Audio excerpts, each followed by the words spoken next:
perhatian yang pada siang hari ini bisa mengikuti kegiatan aksi nyata saya di modul 1.4 yaitu budaya positif. Aksi nyata ini saya beri judul menyebarkan pemahaman dan pengalaman penerapan budaya positif.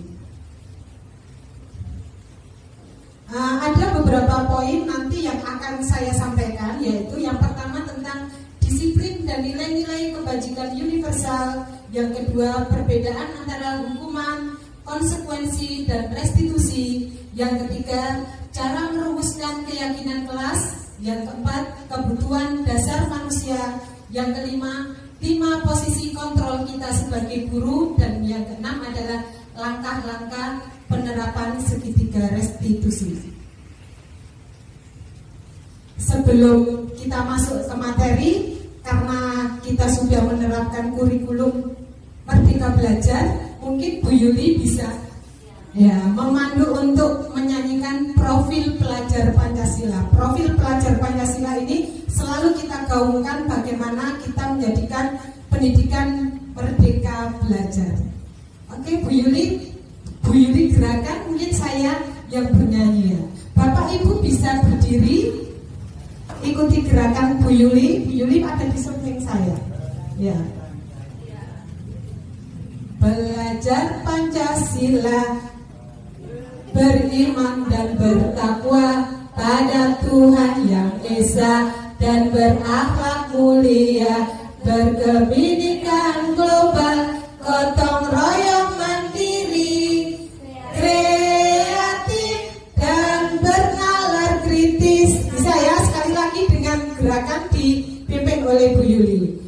Belajar Pancasila, beriman dan bertakwa pada Tuhan Yang Esa, dan berakhlak mulia, berkebinekaan global, gotong royong mandiri, kreatif dan bernalar kritis. Terima kasih, tepuk tangan. Silakan duduk kembali Bapak Ibu. Semangatnya luar biasa, seperti semangat kita untuk merdeka belajar. Oke, lanjut ya.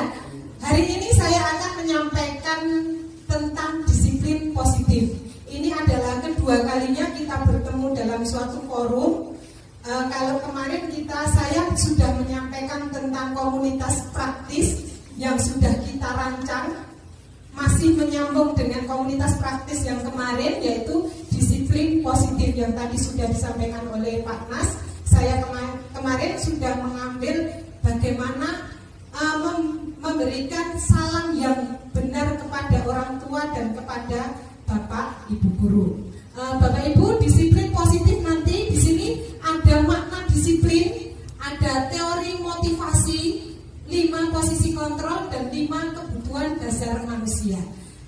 Mungkin Bapak Ibu di sini, apa sih makna disiplin menurut Bapak Ibu sendiri? Kalau di sini sudah dijelaskan jelas makna disiplinnya. Belajar kontrol diri dengan menggali potensi kita agar tercapai tujuan mulia, yaitu sesuatu menjadi seseorang yang kita inginkan berdasarkan nilai-nilai yang kita hargai. Mungkin Bapak Ibu punya pendapat lain. Mungkin Bu Nida, menurut Bu Nida disiplin apa disiplin? Kalau mengikuti Bu Nida, pendapatnya Bu Nida adalah disiplin itu mematuhi peraturan yang sudah ada. Terima kasih Bu Nida. Nanti akan kita gali lebih dalam lagi. Mengapa sih kita menerapkan disiplin? Bagaimana langkah-langkah kita menerapkan disiplin? Dan nanti akibatnya seperti apa untuk anak didik kita? Yaitu melalui teori motivasi. Ada 3 teori motivasi, yaitu untuk menghindari hukuman, untuk mendapatkan imbalan, untuk menghargai diri sendiri. Ada 3 motivasi seseorang melakukan suatu kedisiplinan. Yang kelima yaitu 5 posisi kontrol. Nanti akan saya jelaskan lebih lanjut di 5 posisi kontrol. Dan 5 kebutuhan dasar manusia. Sebenarnya seseorang melakukan suatu kesalahan, melakukan suatu tanggung jawab, itu ada 5 kebutuhan dasar yang harus dia penuhi. Next one is. Oke Bapak Ibu, sebelum saya lanjut memaknai apa itu disiplin, saya siapkan sebuah video, nanti akan kita simpulkan bersama. Video ini menceritakan tentang anak-anak yang tidak mematuhi tata tertib yang ada di sekolah.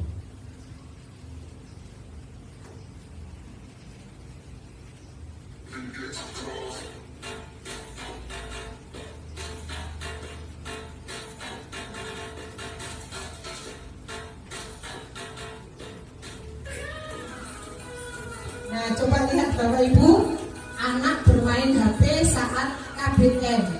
Nanti kita akan belajar dari mereka-mereka yang tidak melakukan kedisiplinan. Tentunya terjadi di sekolah kita? Iya, terjadi ya. Kemudian ada juga menyalahgunakan fasilitas lah, umbelen terus dilapno karo korden ya. Menggunakan seragam menyalahi aturan, kadang tidak dikeluarkan seragamnya ya, tidak menggunakan secara sopan. Pemalakan terjadi juga.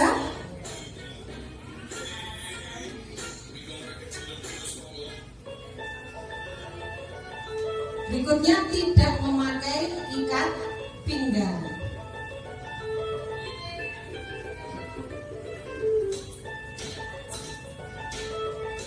Tidur saat KBM. Lah ini muridnya siapa ini ya? Yang biasa tidur saat KBM? Ah, muridnya Bu Ima ya. Ya, muridnya Bu Ima ini.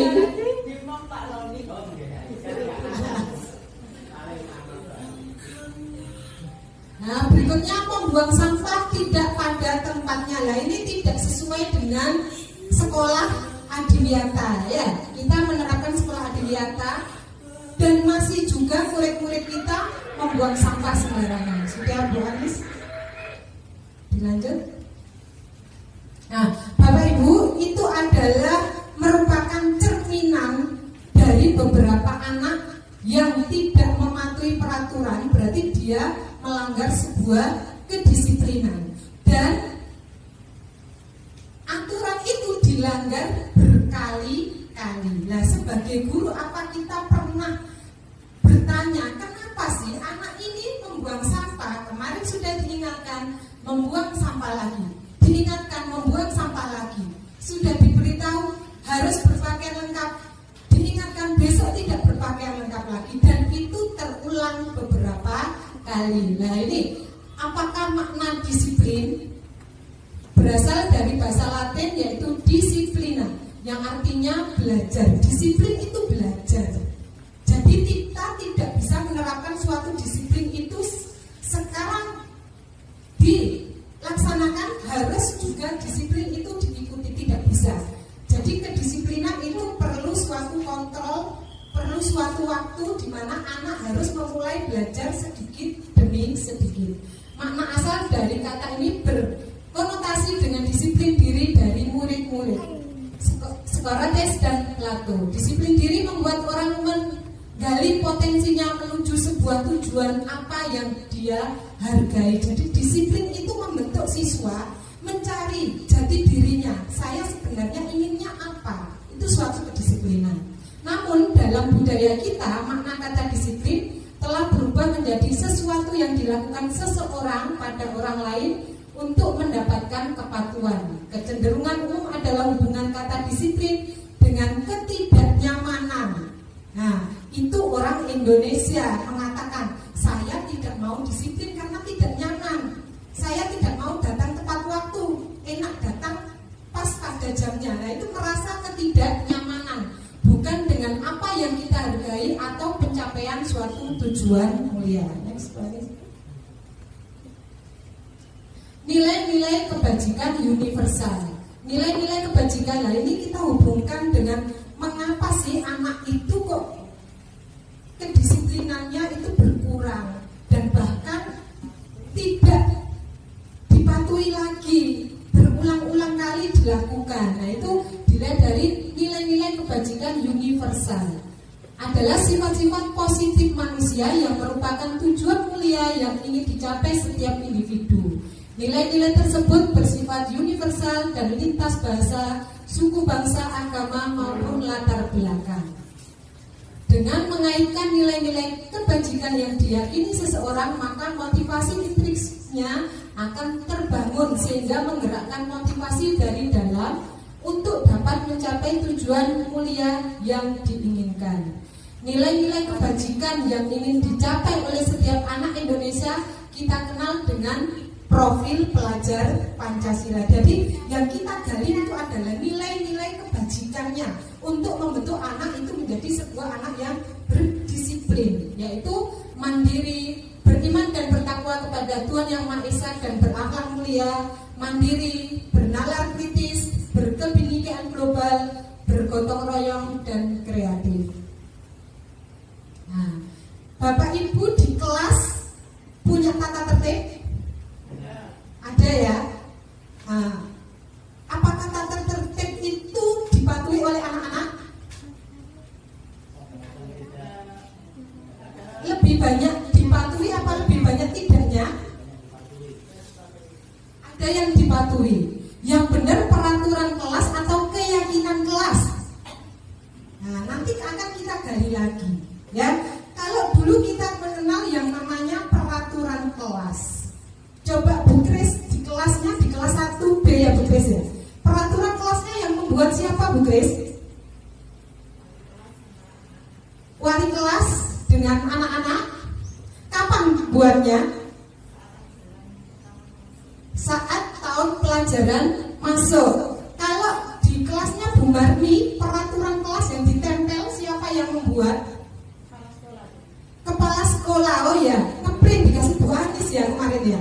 Ngeprint dikasih Bu Anis ditempelkan menjadi peraturan kelas.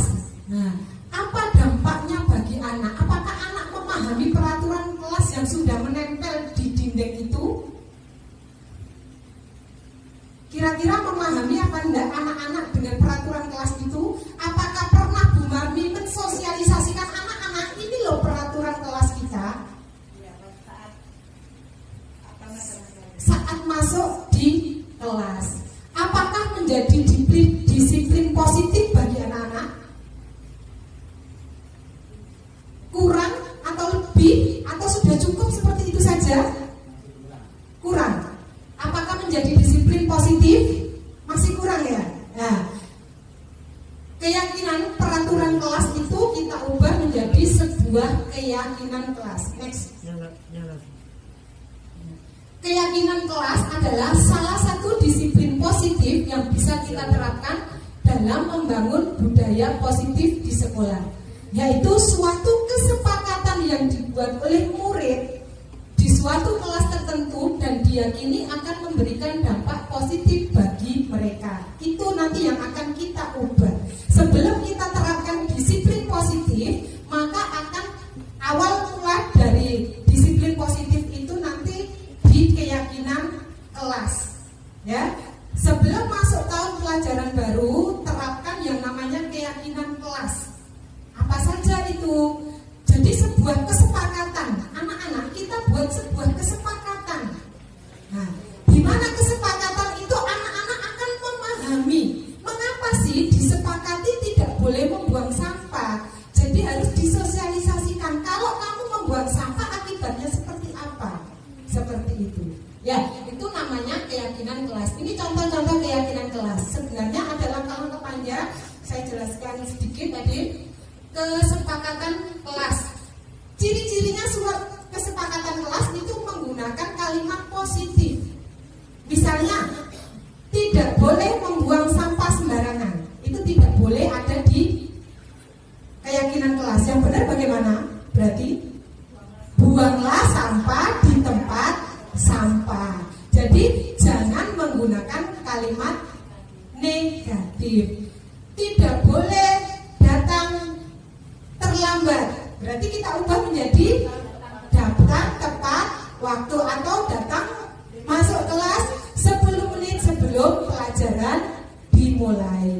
Nah, itu besok kita coba sih menerapkan kepada anak-anak. Tapi jangan ditanya,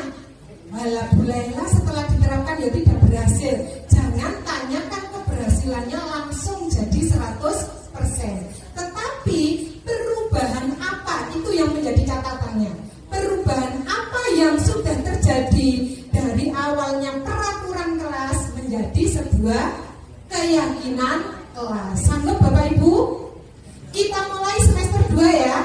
Semester 2 kita membuat suatu keyakinan kelas. Ya itu disepakati, itu tadi harus disosialisasikan. Apa sih akibatnya kalau kamu tidak melakukan ini? Ya, nanti juga akan berdampak bagi anak-anak. Next. Nah, oke. Budaya positif saya simpulkan akan memberikan rasa aman. Kalau kita melaksanakan budaya positif, tentunya kita akan merasa aman dan nyaman pada murid dalam proses pembelajaran. Budaya positif juga mendorong murid untuk mampu berpikir, bertindak, dan mencipta yang merdeka, mandiri, dan bertanggung jawab. Nah, untuk menerapkan budaya positif, Bapak Ibu ada 3 teori dari ada 3 motivasi perilaku manusia dari Dan Gosen dalam bukunya Restructuring School Discipline menyatakan ada 3 motivasi. Ada seseorang melakukan kegiatan disiplin, itu motivasinya ada 3. Menurut Gosen, yaitu yang pertama untuk menghindari ketidaknyamanan atau hukuman. Yang kedua untuk mendapatkan imbalan atau penghargaan dari orang lain. Yang ketiga untuk menjadi orang yang mereka inginkan dan menghargai diri sendiri dengan nilai-nilai yang mereka percaya. Saya tanya Bapak Ibu, ini dijawab sejujurnya saja. Misalnya Bu Yuli selalu ingin datang tepat waktu ke sekolah. Iya apa enggak Bu Yuli? Iya. Kira-kira motivasinya Bu Yuli apa dari 3 ini? Yang pertama untuk menghindari ketidaknyamanan atau hukuman. Yang kedua untuk mendapatkan imbalan. Yang ketiga menjadi orang yang mereka inginkan. Menghargai diri sendiri, berusaha ingin disiplin untuk menghargai diri sendiri. Nah ini pada anak-anak kita. Pernah enggak Bapak Ibu mengatakan anak-anak besok berangkat pagi, yang berangkat pagi dikasih hadiah sama Bu Nida? Pernah enggak seperti itu? Anak-anak besok kalau ulangan dapat 100 nanti dikasih hadiah ya sama Bu Nuri. Pernah enggak seperti itu? Nah, kadang-kadang lah itu dari 3 teori itu nanti kita masukkan. Ada 3 sebenarnya, kedisiplinan tidak harus datang tepat waktu, tetapi anak mau belajar itu juga ada 3 teori motivasinya. Ada yang ingin dapat imbalan, ada yang menghindari diseneni ibu, pokoknya aku gak sinau. Kadang kan seperti itu. Ada yang ketiga yaitu ingin menjadi orang yang diinginkan dirinya sendiri. Saya pengen pinter, saya besok cita-citanya pengen jadi dokter. Jadi saya harus belajar. Nah, itu yang harus kita pahami dulu pada murid kita. Ya, murid-murid kita melakukan suatu hal, melanggar tidak disiplinan. Anak-anak itu pinter kok sinau. Nah, itu kita harus memahami 3 motivasi dari anak tersebut. Oke, next. Nah, saya punya satu soal ini, silahkan dibaca jelas. Saya bacakan. Ibu Anas, guru kelas 2 SD mendapat masalah. Murid-muridnya tidak bisa tertib berdiri antri di depan pintu kelas dan selalu berebut masuk ke dalam kelas setelah jam istirahat usai. Ini tentunya sangat mengganggu proses pembelajaran di mana kelas tidak dapat mulai tepat waktu karena Ibu Anas sibuk menenangkan murid-muridnya untuk waktu cukup lama. Akhirnya Bu Anas berpikir cepat dan mengandalkan stiker bintang. Nah, punya senjata stiker bintang. Setiap murid-muridnya akan masuk kelas usai jam istirahat. Bu Anas akan mengiming-imingi murid-muridnya dengan stiker bintang. Siapa yang dapat berdiri lurus dan berbaris rapi antri di depan pintu dapat bintang dari Bu Anas. Sebagian besar murid-muridnya menyambut tantangan tersebut dan langsung berdiri rapi di depan pintu agar mendapatkan stiker bintang. Hal ini terus dilakukan Bu Anas selama beberapa minggu karena cukup berhasil membuat murid-muridnya berdiri rapi antri di depan pintu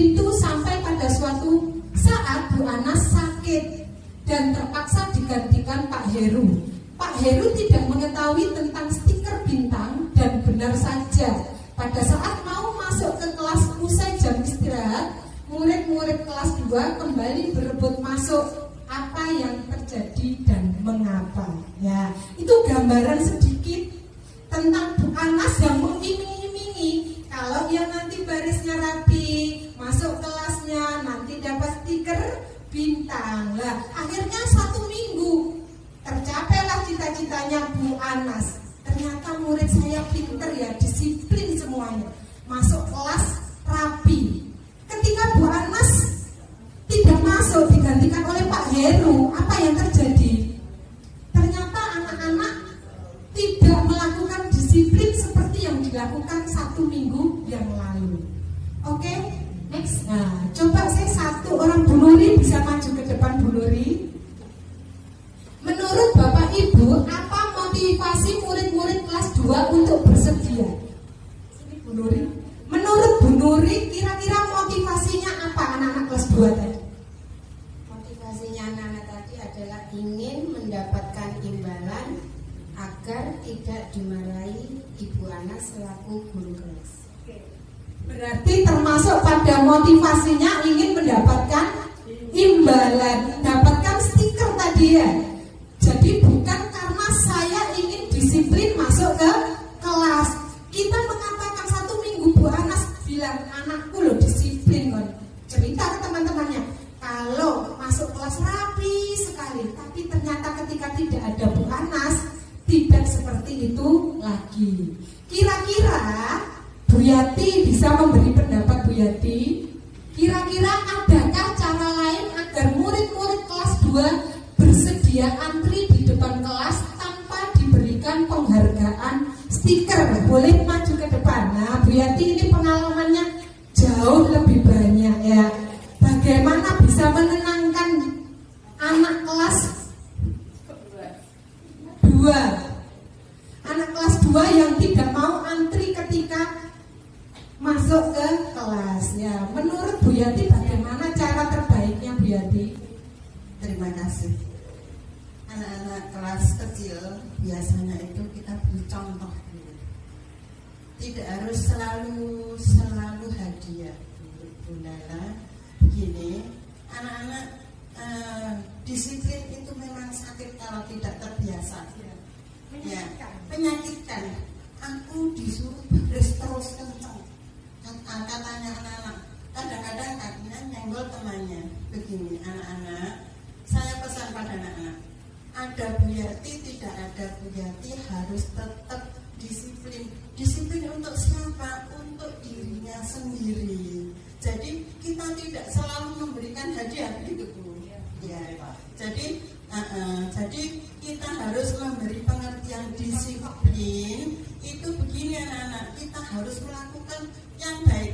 Misalkan kalau sudah bel berbunyi, kita harus langsung masuk kelas tanpa diperintah.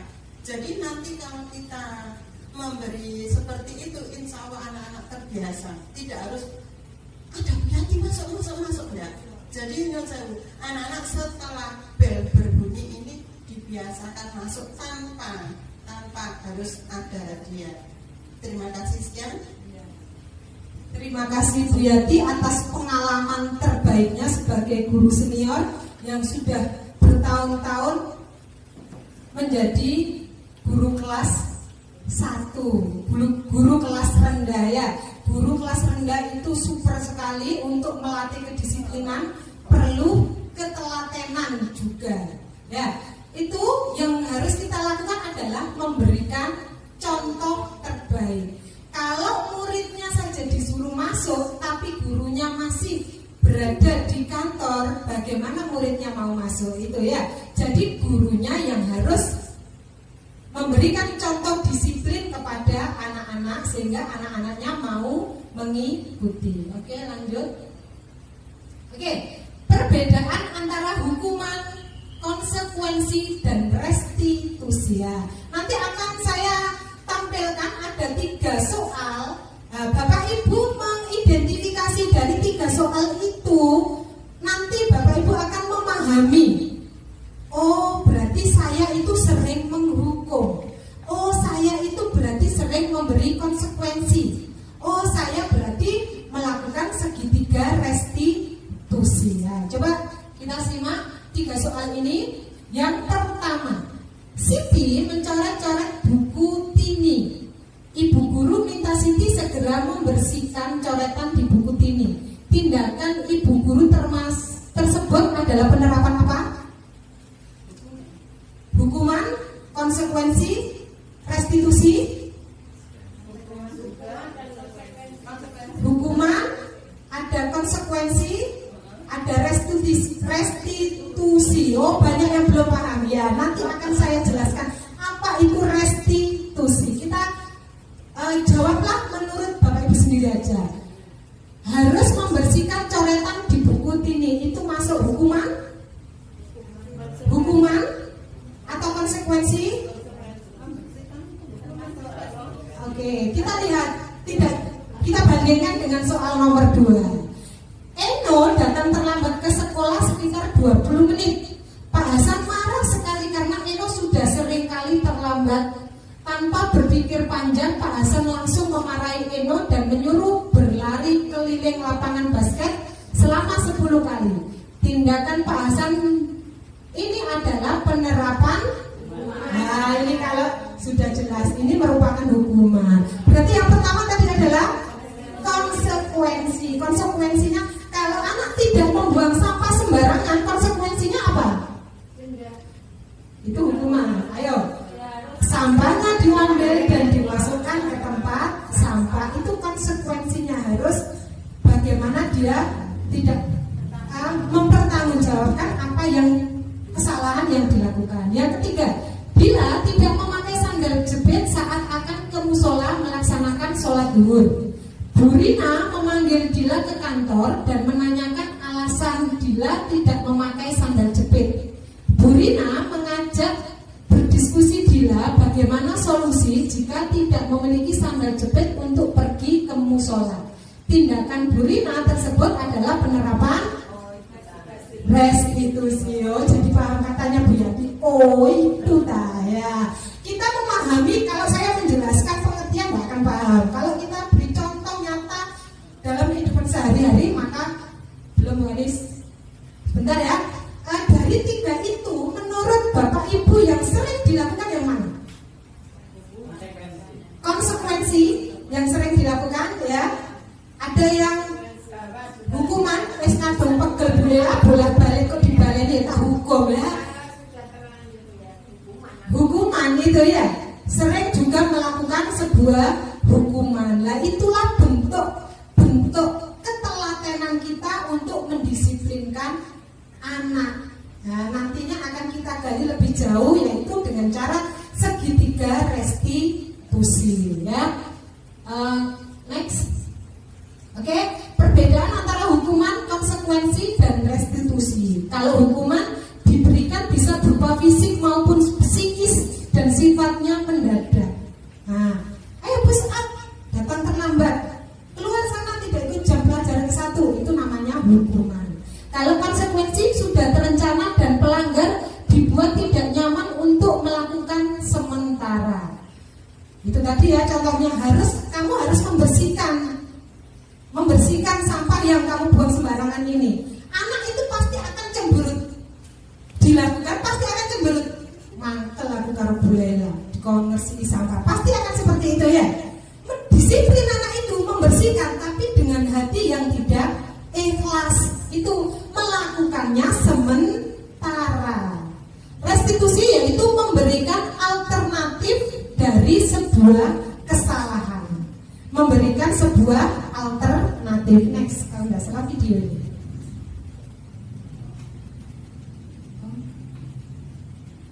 Bentar, kembali.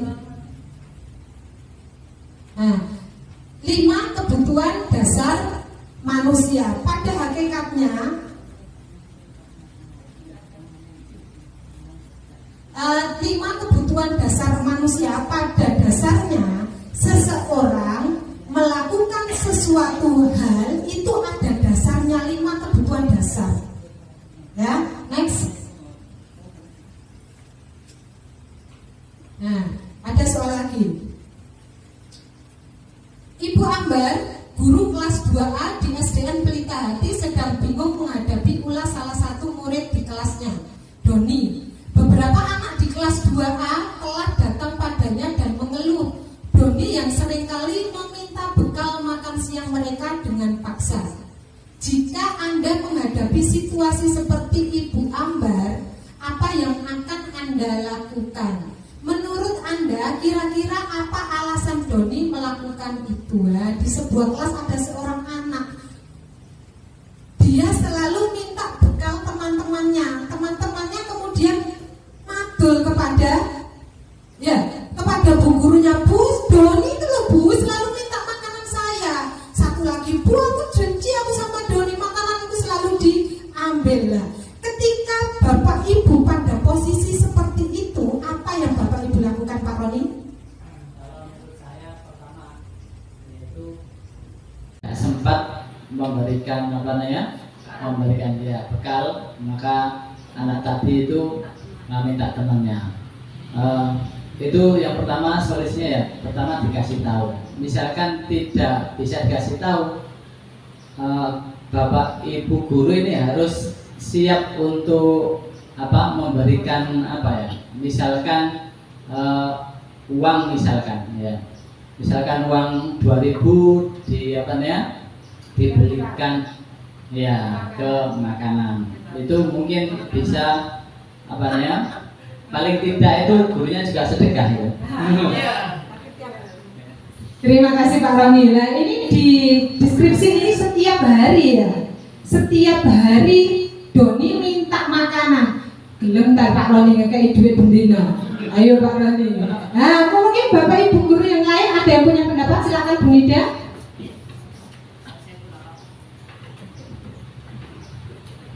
Terima kasih. Menurut saya, si Doni itu dipanggil dulu. Mengapa setiap hari kok selalu mengacau atau meminta bekal pada temannya? Itu dari faktor apa? Apakah dia itu memang tidak diberikan bekal orang tuanya karena orang tuanya sudah pagi-pagi sibuk mau bekerja, ataukah si Doni sudah diberi bekal tetapi dia anaknya memang seperti itu, karakternya minta-minta terus. Jadi nanti kalau sudah Doni menjawab, Bu Guru mengarahkan si Doni ini kalau tidak benar diberitahu, dinasihati. Dan teman-teman sekelas itu nanti juga diberi pengertian.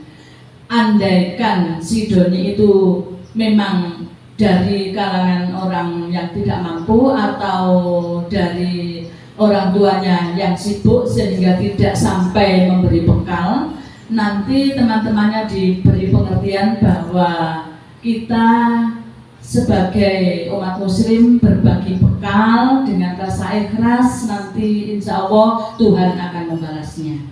Kalau si Doni sudah diberi bekal, berarti si Doni harus diberi pengertian, jangan sampai suka minta-minta. Kita sudah diajarkan oleh Ibu Guru Agama, lebih baik memberi daripada meminta. Begitu.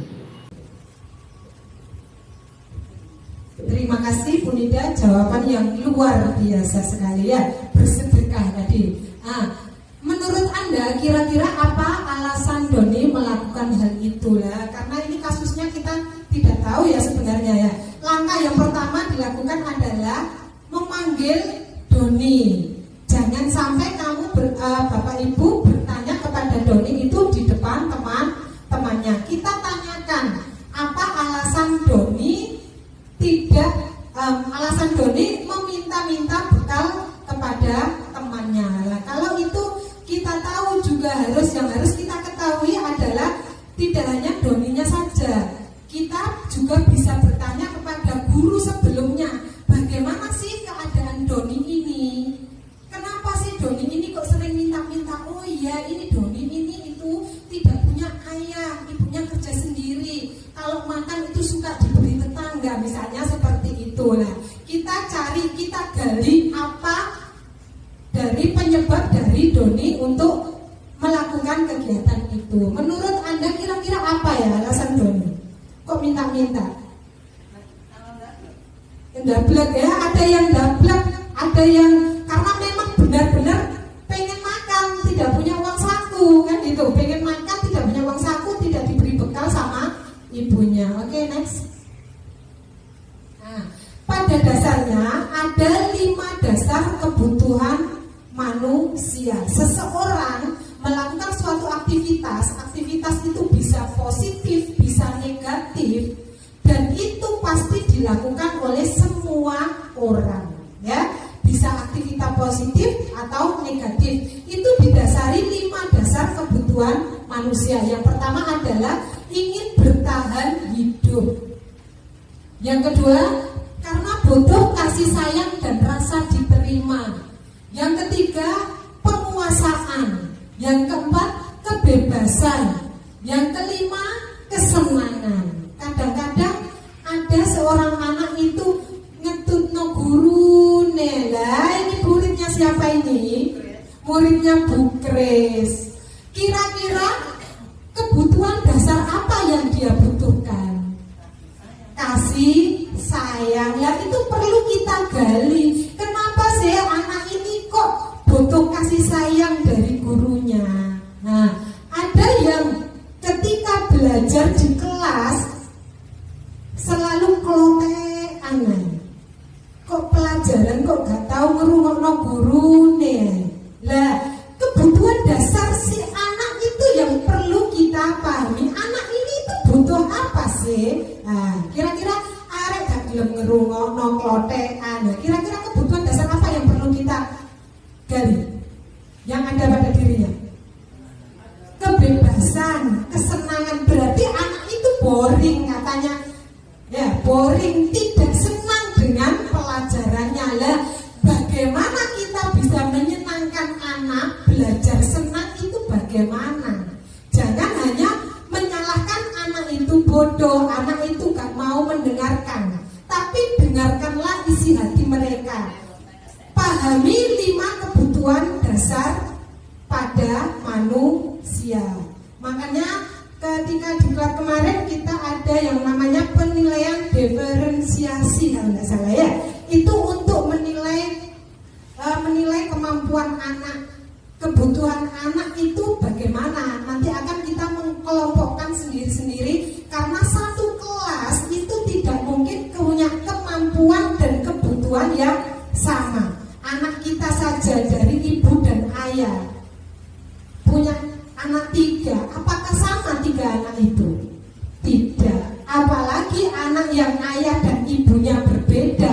Kalau disuruh sama ya tidak akan sama. Jangan cari negatif dari anak itu. Arek iki lho senengane nyolong. Arek iki nek diulang lho klotekan. Arek iki senengane metu-metu. Tapi galilah potensinya. Cari potensi setiap anak. Nah, itu nanti ya akan memahami 5 kebutuhan dasar manusia. Lanjut. Oke, Bapak Ibu punya kertas di depannya. Nah, sekarang mengerjakan tugas ini ya. Oke, Bapak Ibu, buatlah lingkaran ini. Nah, buat lingkaran kecil, lingkaran yang besar Pak Roni, lingkarannya. Satu lembar kertas penuh. Ya. Kurang besar Bu Nida, 1 lembar penuh, nanti ada tulisannya. Tulis juga segitiga lingkaran itu terbagi menjadi 4.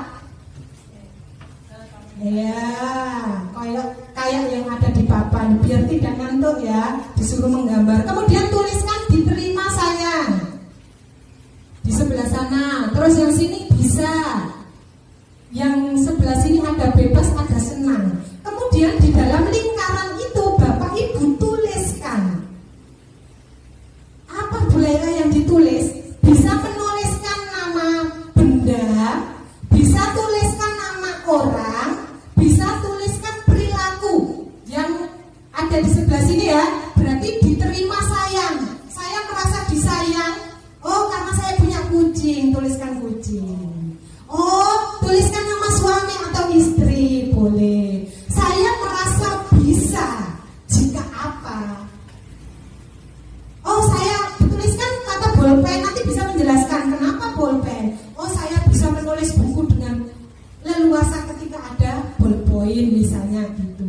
Saya merasa senang kalau Bu Nida gitu ya. Tuliskan menurut kebutuhan dari Bapak Ibu guru sendiri. Nanti kita akan samakan. Kira-kira kebutuhan Bapak Ibu sama kan enggak ya? Ada bebas, saya merasa bebas jika bagaimana sih? Ada yang sudah? Saya merasa senang. Oh, saya senang kalau dapat bacaan. Boleh ya. Saya merasa bisa. Saya senang, saya bebas. Oke, ada yang bisa menceritakan tentang lingkaran saya. Atau berupa perilaku ya, boleh sebutkan nama orang, saya merasa senang, boleh tuliskan nama anak-anaknya. Misalnya saya senang kalau ketemu Alan, Alia sama Alvin. Itu bagi saya menyenangkan, boleh. Itu Bapak Ibu nanti akan memahami bahwa kebutuhan pada diri seseorang itu berbeda-beda. Lah Bapak Ibu guru sendiri, ada yang sudah selesai?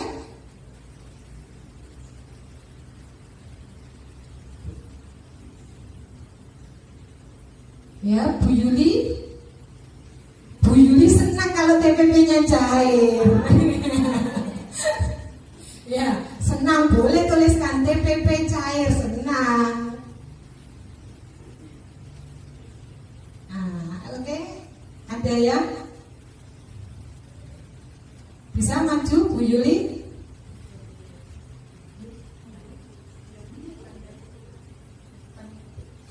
Oke, Bu Yuli bisa menceritakan segi lingkaran dirinya. Ya, Bu Yuli bagaimana? Silakan dijelaskan. Nggak tahu benar apa salah. Oh, tidak ada yang salah. Diterima sayang itu rezeki. Bisa menulis, bebas mendengarkan musik, senang menggambar. Oke, saya jelaskan lagi ya. Bu Yuli merasa diterima dan disayang ketika mendapat rezeki. Bu Yuli merasa bisa jika dia menulis dan merasa senang ketika dia menggambar dan merasa bebas ketika dia mendengarkan musik. Satu kali lagi untuk membandingkan, oh ya saya bawa satu lagi Bu Kris, silahkan Bu Kris, kita bandingkan dengan Bu Kris. Lingkarannya Bu Kris isinya apa saja?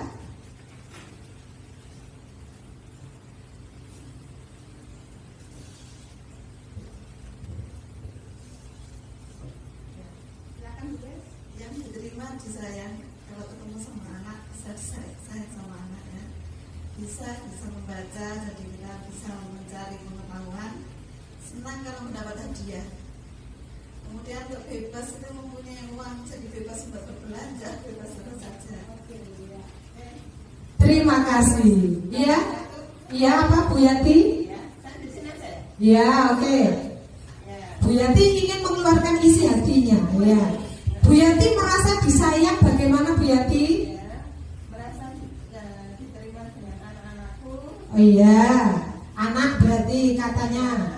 Terus bisa?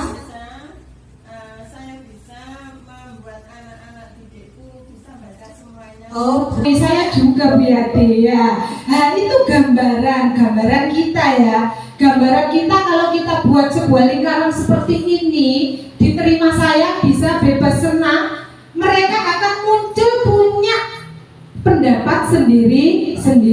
Itulah gambaran murid kita. Besok dicoba dengan murid-muridnya ya, pasti akan berbeda-beda.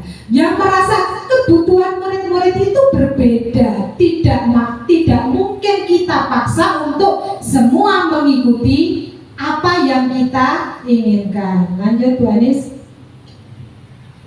Oke.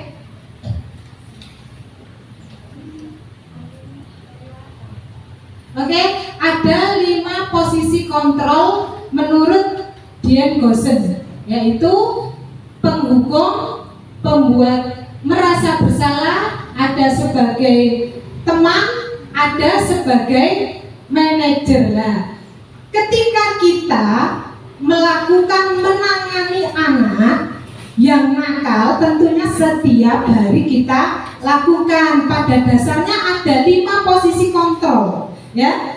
Penghukum, pembuat merasa bersalah, ada yang sebagai teman, ada yang sebagai pemantau, ada sebagai manajer. Nanti akan kita cari, nah saya ada di posisi mana. Nah, nanti Bapak Ibu kadang sudah melakukan ini, tapi Bapak Ibu tidak memahami ternyata saya ada di posisi ini. Ada 5 posisi kontrol. Nah, nanti akan saya putar video apa perbedaan, boleh dicatat karena nanti itu ya 5 posisi kontrol: penghukum, pembuat merasa bersalah, teman, pemantau, atau manajer. Nah, kita akan membedakan 5 posisi kontrol itu dalam sebuah video. Sudah, silakan Bu Anis. Nah, videonya lumayan panjang. Bapak Ibu nanti akan merasa, oh ini kayak aku ini, oh aku gak ngene. Nah, seperti itu ya.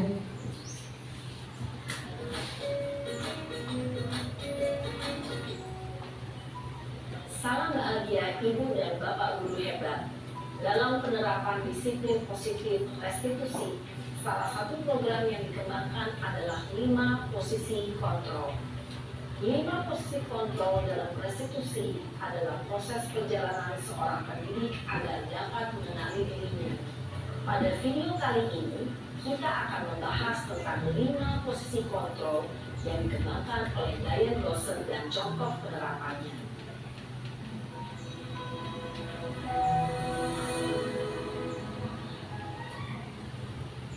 5 posisi kontrol itu adalah: 1. Posisi penghukum. 2. Posisi. Sini kamu. Selamat pagi Bu. Selalu terlambat. Kamu deh, pasti terlambat. Ini kira-kira tipenya siapa ini ya? Apa? Pak Roni ini. Alasan kamu apa lagi? Kapan sih kamu tidak terlambat? Malas sekali ya kamu jadi anak. Saya Dasar pemalas. Gak kapok-kapok sih kamu. Sudah berapa kali terlambat? Sana, kamu keliling lapangan basket 2 kali. kenapa saya harus ke lapangan basket Bu? Kenapa? Kamu melawan ibu. Berani-beraninya jawab. Sudah terlambat, masih berani jawab pula. Sekarang, keliling lapangan basket 5 kali sekalian. Biar kapok. Cepat. Pergi sana ke lapangan basket. Posisi menghukum biasanya berbicara dengan nada tinggi, menghardik, menunjuk-nunjuk, menyakiti, dan menyindir. Hukuman bisa berupa fisik maupun psikis. Ibu dan Bapak Guru hebat, dampak yang terjadi pada murid ketika guru berada pada posisi penghukum adalah kepala sekolah, nak. Disangka ibu tidak bisa membina kamu. Duh, gimana ini? Ini contoh dari Gustina, kontrol dari merasa kamu bersalah. suka ya kalau ibu ditegur bapak kepala sekolah? Terus sekarang ibu harus tulis apa ini di buku absen? Ini kamu sudah sering terlambat loh. Ibu harus apa coba? Maaf Bu, maaf sekali. Ya sudah, lain kali jangan bikin ibu susah lagi ya nak ya. Ibu tidak akan kuat lagi kalau kamu begini terus. Bisa jantungan kalau ibu tegur bapak kepala sekolah. Sana cepat kelas. Maaf ya Bu, maaf sekali. Posisi membuat rasa bersalah berbicara dengan nada tenang, cenderung lembut, namun kata-kata yang diutarakan membuat murid merasa menjadi orang yang gagal, memandang buruk dirinya sendiri, merasa tidak berharga, dan tidak sanggup membahagiakan orang lain. Ketika guru mengambil posisi membuat rasa bersalah, murid akan menganggap dirinya yang bersalah dan ia akan menyimpan emosi negatif tersebut di dalam dirinya.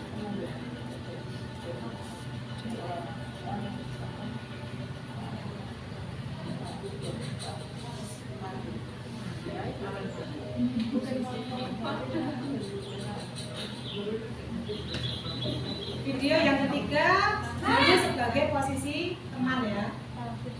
Teman ya. Selamat pagi Bu. Wah, sudah jam berapa ini nak? Terlambat lagi ya sayang. Iya Bu, habis ibu saya lupa bangunkan saya Bu.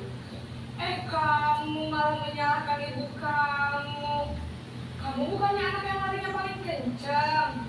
Kok terlambat sih? Iya Bu, saya memang terlambat bangun tadi. Jadi biarpun saya lari kencang, tetap gak kejar Bu. Ya sudah sana. Nanti lain kali larinya lebih kencang lagi ya.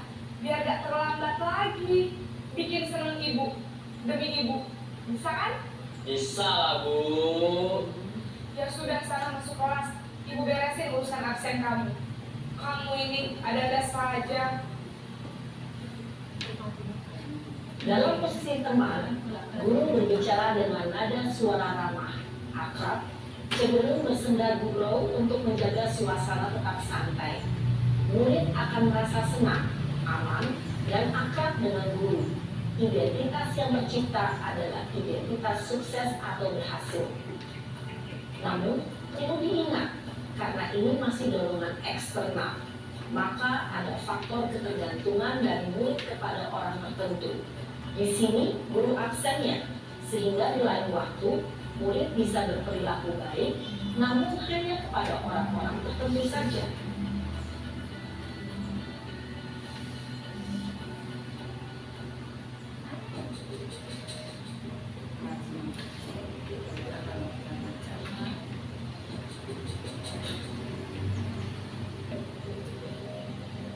Naren!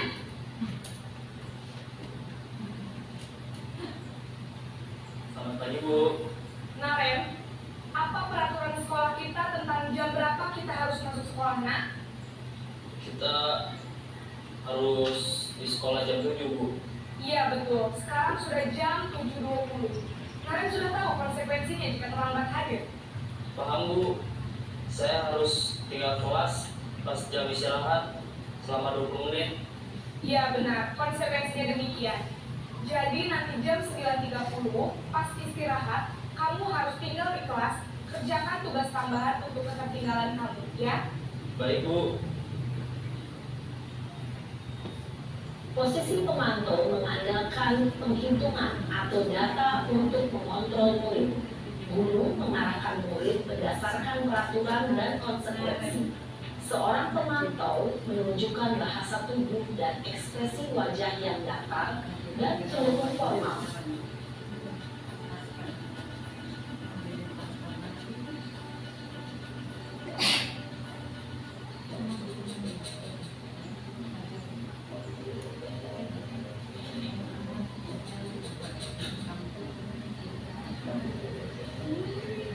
Naren!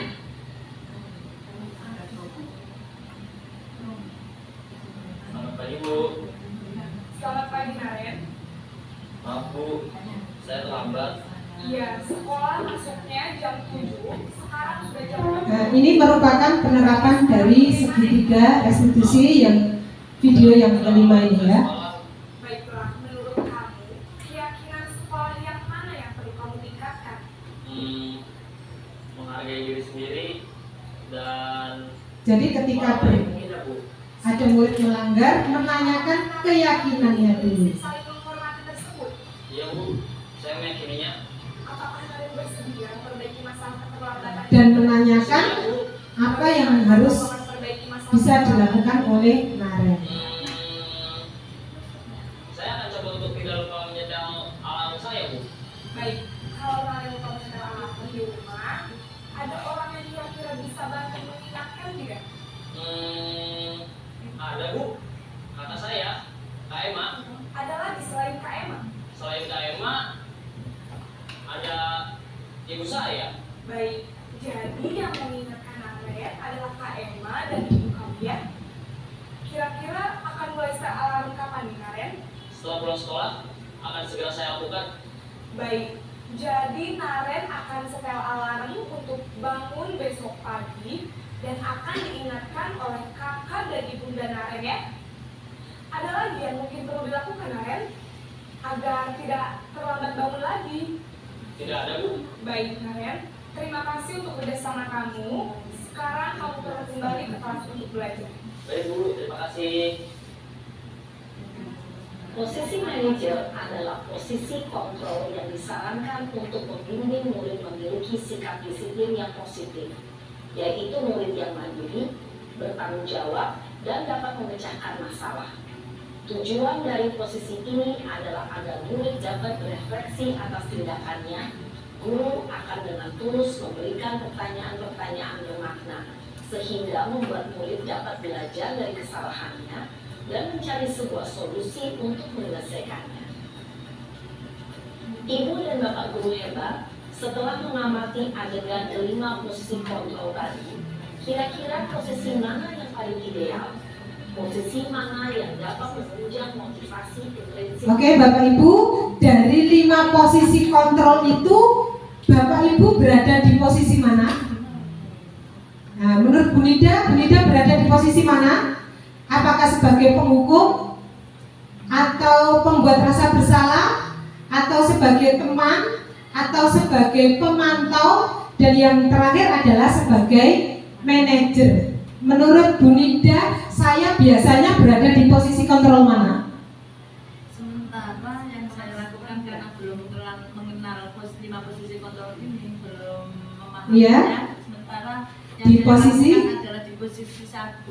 Di posisi 1, di posisi penghukum. Mungkin punya pengalaman yang lain. Bu Marmi ada di posisi mana? Dari 5 video tadi, posisi teman. Ada yang sudah sampai di manajer? Belum. Ya, belum ya. Oke, perlahan-lahan.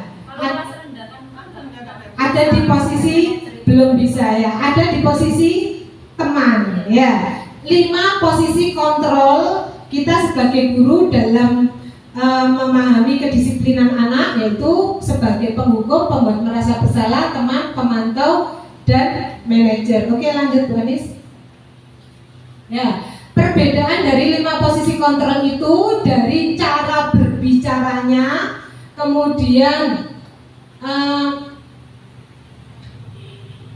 dengan apa yang harus dilakukan murid, apa yang harus dilakukan guru, itu perbedaannya itu tadi. Kalau penghukum berarti dengan nada yang tinggi, dan yang paling terakhir adalah di posisi manajer. Yang pertama mengajukan mengajukan pertanyaan tentang keyakinan kelas ya. Jadi keyakinan kelas apa sih yang kamu langgar itu, Nak? Nah, kira-kira apa sih alasanmu? Mengapa kamu kok melanggar keyakinan kelas? Kita tanyakan alasannya. Semua anak pasti memiliki alasan ketika dia melakukan suatu kegiatan itu tadi, karena kebutuhan dasarnya. Aku ini senang mencoret-coret tembok, Bu Nida, karena memang kebutuhan saya itu, saya butuh kebebasan. Saya merasa bebas kalau mencoret-coret tembok. Itu tipe anak. Mungkin anak-anak kita juga seperti itu. Dari 5 posisi kontrol itu nanti kita akan pelajari lebih lanjut di posisi manajernya. Oke, lanjut. Ya, manajer yaitu tugas seorang manajer bukan untuk mengatur perilaku, bukan mengatur ya. Kalau baris harus lurus, nah. Kalau masuk harus satu-satu, itu bukan posisi manajer. Tapi kita membimbing murid untuk dapat mengatur dirinya. Bagaimana sih murid ini bisa mengatur dirinya sendiri untuk bisa melakukan suatu disiplin. Seorang manajer bukannya memisahkan murid dari kelompoknya, tapi mengembalikan murid tersebut ke kelompoknya dengan lebih baik. Bapak Ibu sering kan melihat ada seorang anak itu minder, tidak mau bergabung dengan teman-temannya. Nah, itu adalah tugas kita, mengembalikan seorang anak kembali ke kelompoknya. Kenapa sih anak itu tidak mau bergabung dengan kelompoknya? Karena merasa dia tidak lebih unggul daripada teman-temannya, dia merasa minder. Nah, itu tugas kita sebagai seorang manajer, mengembalikan seorang anak kembali ke posisi kelompoknya. Lanjut. Hasil, pada posisi manajer, guru akan mengembalikan tanggung jawab pada murid untuk mencari jalan keluar permasalahan, tentu dengan bimbingan guru. Dan pada akhirnya bukan guru yang mencari jalan keluarnya, tapi muridlah yang nanti akan mencari jalan keluar. Kenapa saya suka membuang sampah? Soalnya di kelas saya, dekat saya tidak ada sampah, Bu. Jadi saya buang sembarangan. Kalau saya buang sampah di sana terlalu jauh, mungkin seperti itu ya. Itu alasan seorang anak. Dia akan mengerti mengapa saya melakukan kesalahan dan apa yang harus saya lakukan. Next. Nah, untuk menempatkan kontrol kita sebagai seorang manajer, kita melakukan yang namanya segitiga restitusi, yaitu segitiga proses menciptakan kondisi bagi murid untuk memperbaiki kesalahan mereka sehingga mereka bisa kembali pada kelompok mereka dengan karakter yang lebih kuat. Ya, next.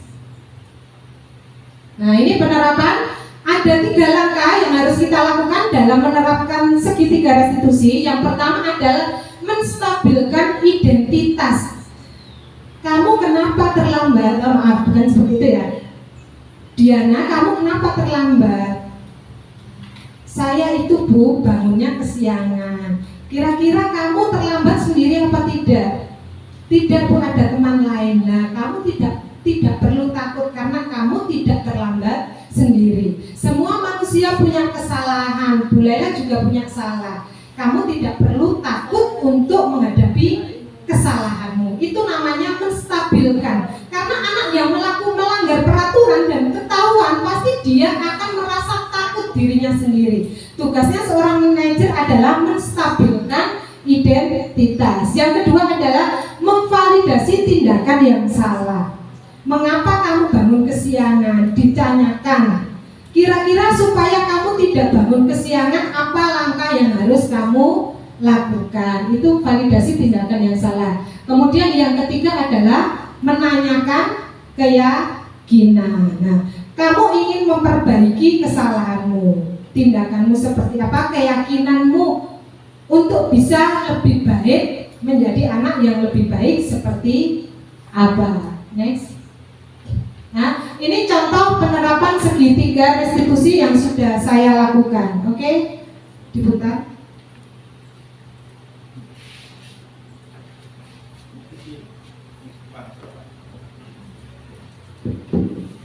Ini contoh ya, contoh dari video saya yang sudah saya praktekkan dalam penerapan segitiga restitusi untuk melengkapi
Nah, itu Bapak Ibu contoh segitiga restitusi yang sudah saya lakukan kepada salah satu murid saya yang melanggar peraturan. Ada 3 tadi ya, posisi yang harus kita lakukan dalam segitiga restitusi, yaitu menstabilkan identitas, yang kedua validasi tindakan yang salah, yang ketiga menanyakan keyakinan.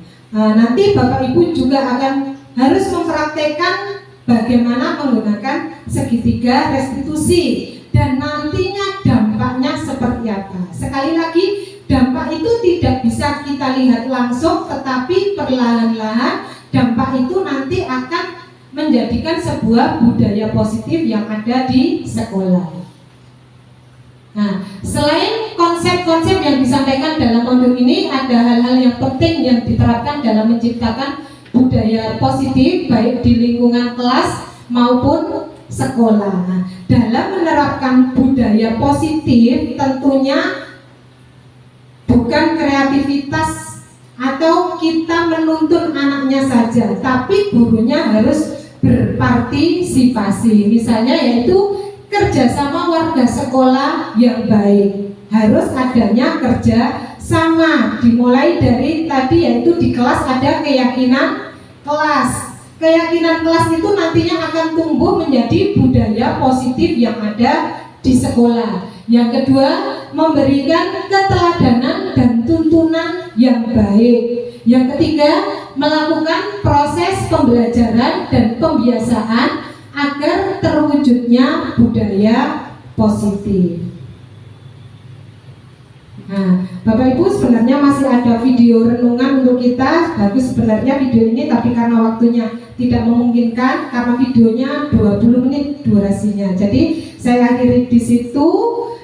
Itu tadi sosialisasi saya tentang bagaimana budaya positif. Bapak Ibu siap melaksanakan budaya positif?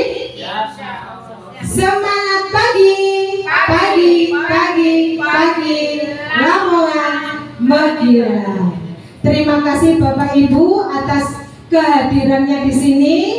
Saya yakin semua pasti bisa kita ubah. Ya, yakin kita bisa merubah diri kita, merubah lingkungan kita dari bagaimana cara pandang kita, bagaimana apa yang bisa kita lakukan. Bagaimana menerapkan budaya positif di sekolah, yang pertama itu tadi harus saling kerja sama antara Bapak Ibu guru, murid dan semua warga yang ada di sekolah ini. Terima kasih dan saya akhiri. Wassalamualaikum warahmatullahi wabarakatuh.